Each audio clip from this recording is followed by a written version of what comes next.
बोलिए श्री गुरु जम्बेश्वर भगवान की जय। श्री विष्णु भगवान की जय। सभी सज्जनों को राम राम। आइए आज का पाठ शुरू करते हैं बाबा की दया से। एक समय की बात है कि एक विष्णुयण ने श्री जम्बेश्वर भगवान के पास आकर पूछा कि हे देव, मैंने एक योगी को ठोसी नामक गांव के निकट एक पहाड़ी के ऊपर आसन लगाए बैठा देखा है। वह योगी कभी कभी उस पहाड़ी को हिला भी देता है। क्या वह योगी उस पहाड़ी को योग बल से हिलाता है अथवा दूसरी शक्ति उस योगी के पास है? यह सुनकर श्री भगवान ने शब्द सुनाया, ओम आसन बेसन कूड़ कपटन कोई कोई चिन्हत बोजू बाटे जे नर भया काची काया छोड़ कला से गया। व्याख्या। आसन बेसन कूड़ कपटन, जो व्यक्ति योगी का वेश बनाकर पहाड़ी पर बैठकर कुछ तमोगुणी सिद्धि प्राप्त कर अनेक प्रकार की वासनाओं के वशीभूत होकर पहाड़ी आदि को हिलाकर लोगों को चमत्कार दिखाता है, वह वास्तव में उत्तम योगी नहीं है, क्योंकि केवल सूखे चमत्कार दिखाने से न लोगों की भलाई होती है न आत्म कल्याण हो सकता है। कोई कोई चिन्हत बोझू बाटे, कोई कोई योगी मन को परमात्मा में लगाकर योग साधना करते हैं। बोझू बाटे जे नर भया काची काया छोड़ केला से गया, जो योगी विधि पूर्वक साधना करते करते सिद्ध हो गया, वह इस शरीर को सुख पूर्वक उसी तरह छोड़ देता है जैसे सांप अपनी पुरानी कांचली केंचली को छोड़ देता है। ईश्वर प्राप्ति के समय वास्तविक मार्ग को श्री जम्बेश्वर ने बोझू बाटे कहा है। तो एक समय की बात की नागौर शहर का सूबेदार मोहम्मद खान श्री देव जी के पास आया। मोहम्मद खान के पास बहुत से हाथी घोड़े व सैनिक थे तथा वह नागौर के किले का मालिक भी था। अतः अहंकार में भरकर श्री देव से पूछा कि हे पीर, आप मुझे कर्तव्य कर्म का उपदेश करें, अर्थात कर्तव्य कर्म क्या होता है।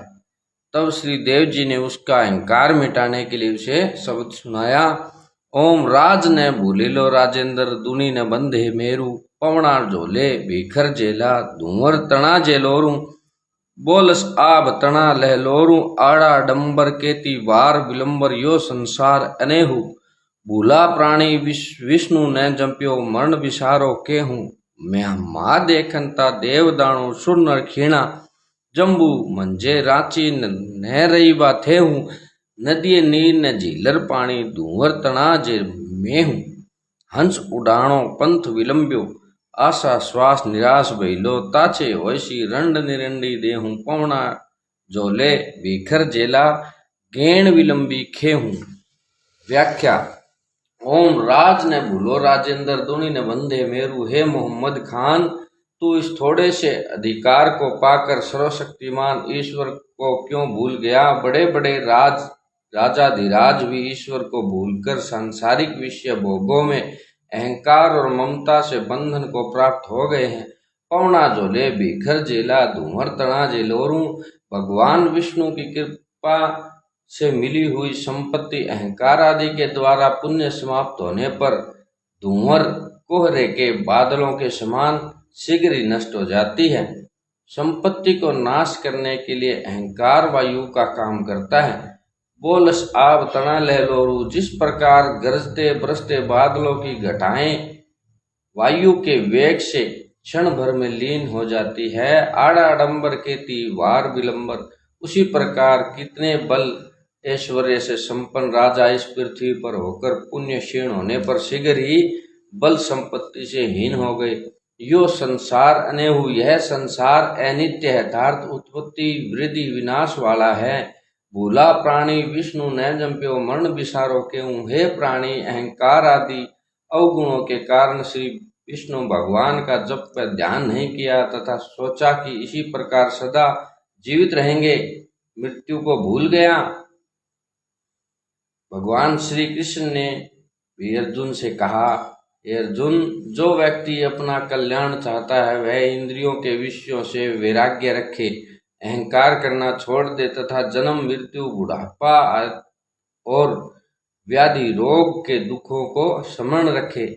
महादेखनता देवदानु सुर शीणा, अरे मंद बुद्धि वाले मोहम्मद खान, कलयुग के जीव जो सर्वदा बल शक्ति रहित है, तू क्या राज्य का अभिमान करता है? हमारे देखते देखते बड़े बड़े देव दानव सुर नर इंद्र आदि वृद्धि को प्राप्त होकर नाश हुए। जम्बू मंजे रांची न रही बात है। इस जम्बू द्वीप भारतवर्ष में बड़े बड़े चक्रवर्ती राजा प्रियव्रत आदि होकर चले गए, जिनका आजकल निशान भी नहीं रहा।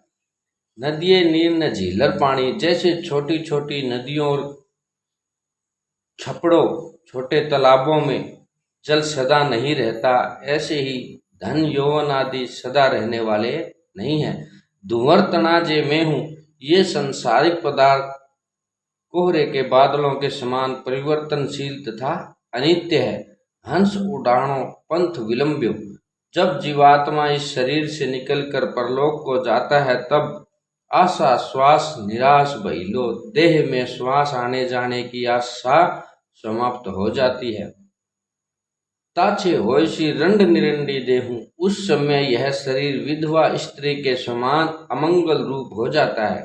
पवना जोले बिखर जेला गेन विलंबी खेहूं, अरे खान, जिस प्रकार पवन के वेग से बादल बिखर जाते हैं, उसी प्रकार काल के वेग से काल आने पर यह शरीर जो 5 महाभूतों का बना हुआ है, 5 महाभूतों में ही मिल जाता है।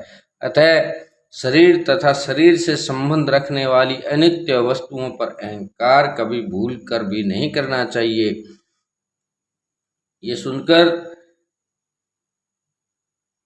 मोहम्मद खान को बात समझ में आई और वो गुरु महाराज का भगत बना। बोले श्री गुरु जम्बेश्वर भगवान की जय। आगे का पाठ कल करेंगे। हरिओम।